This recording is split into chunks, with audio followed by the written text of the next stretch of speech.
I'm Tricia Goyer from Kalispell, Montana, and I've lived up here about 15 years with my husband, and we have 3 kids. They're ages 20, 17, and 15. Yeah, I think he just had a birthday.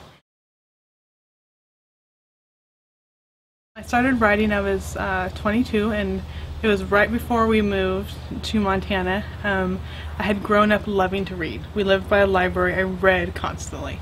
And I remember going to church one day, and in the nursery I was just talking with this other young lady, and she had 2 kids too, and I was pregnant at the time actually, and she said she wanted to be a writer, and something just clicked. I'm like, wow, real people can do that.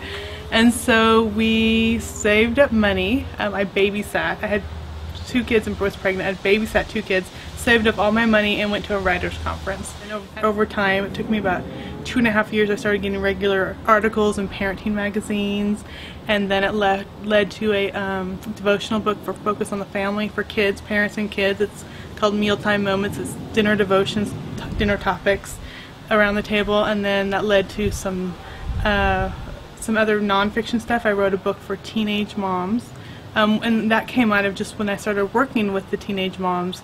I couldn't find a book for them.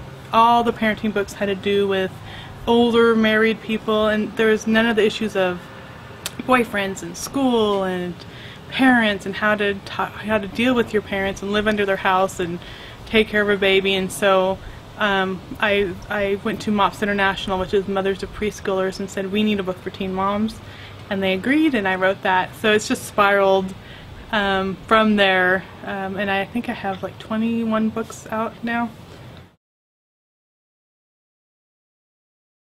I work with teenage mothers in the area, and I helped start Hope Pregnancy Center here in Kalispell about 10 years ago.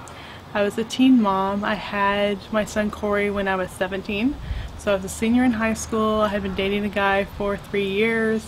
I was a cheerleader. I was on the yearbook editing team. I was honor roll student, so planning to go to college afterwards, so life was set.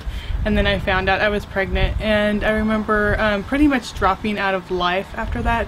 My boyfriend dumped me right away. My friends were going on with their lives, and I felt pretty much alone. I dropped out of regular high school, and I just started going to a community school, just finishing up my credits. And I ended up graduating with my class. I decided I'm going to go ahead and do it on stage with my class. Just so someday I could tell my son or daughter, I didn't know what I was going to have at the time, I did it. I graduated, I was on stage, and so I ended up having him on June 21st, about a month before my 18th birthday. But as the years passed, I met this awesome guy, and we had 2 more kids, and I was going along happily with my life. And my pastor at our church came up and asked me if I'd consider helping to start a crisis pregnancy center or a pregnancy care center. And I really remembered what it was like to be a teen mom. I remember not having anyone that could understand, not have any friends, any really people that were there for me except this group of women. And I thought that would be so great if we could help young women who are just in the middle of this crisis situation and help them with everything they need. And so we do pregnancy tests for them, we do parenting education, we have diapers, we have clothes, we have support groups where all the teens get together, and then they find support from each other, which is really cool too. Because I could hear them at the meetings, oh, Friday you want to get together and we'll go to the park with our kids, and what did you do about this, and did you take this class, and can you help me with my homework, all these things that normal pregnant people don't even think about. They're just able to be there and to support each other and to care for each other. A lot of our moms and what they've gone on to do, some of them have gone to college, some of them have gotten married and are these awesome stay-at-home moms taking care of their kids. And one of the young women that from our very first group that I helped, she was 15 at the time and pregnant with her first baby, and she was a stinker. She had this snotty attitude and just really hard person to deal with. But over the months and years, we really saw changes in her. She started caring about other people, she started helping other people, and now she's 22 and she's actually one of our leaders. in our group, and she's over there giving teen moms rides and babysitting for them and helping them. So it's really cool to see how she was helped and then she has turned around and is giving and helping other people. I think it's important for parents, you know, their first reaction is to get angry and get upset and yell and scream and how can you do this? And I encourage parents when I talk to them, really just take a deep breath, and you can call up your friend and you can say all those things to your friend that you want to say, but when it comes to your son or your daughter dealing with this situation, the best thing you can do is say, you know what, there'll always be challenges in your life and this is just one challenge and I'll be there to help you through it. And I think that makes a huge difference, because I think that's one of the things that people are most fearful of, is having to tell their parents and having to deal with the consequences of that. With the Resource Center, we have a mentoring program where they meet with the same person every week and they build a relationship with that person. So they learn about breastfeeding or bottle feeding, or they learn about baby massage, or they learn about all these different things, but they're meeting with one person and they're building a relationship with one person.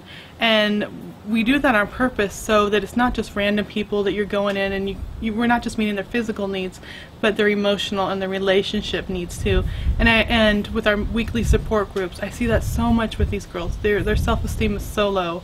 You know, there's so much shame with being a teen mom. They get the comments in the grocery store, they get the comments when they go out, and you know, and they need that encouragement. It's like, you are the mom and your child's not going to have another mom, so God chose you for a purpose.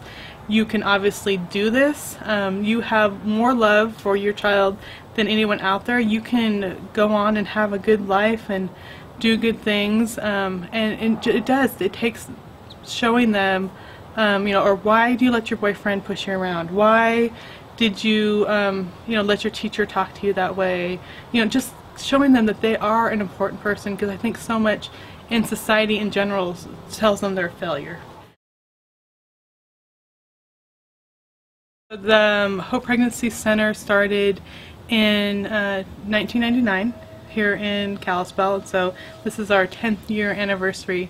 And you know, right from the beginning we had people coming in for pregnancy tests or diapers or whatever, and since that time it just has continued to grow. I think we have 2,000 different people that come through the doors every year. I can't even remember how many diapers they give out. Every, I don't know, 70 packages of diapers a day or something. I mean, it's like this huge number of diapers and clothes and maternity clothes. They're connected with community organizations, so when the girls come in, we get to give them information about college or about you know, WIC, which gives them nutritious food for their kids. And it's just amazing how when we started, it's like, okay, maybe, you know, once in a while we'll be able to help someone, and just to see how it's continued to grow, and how we're able to reach out to even more people in the community has been amazing.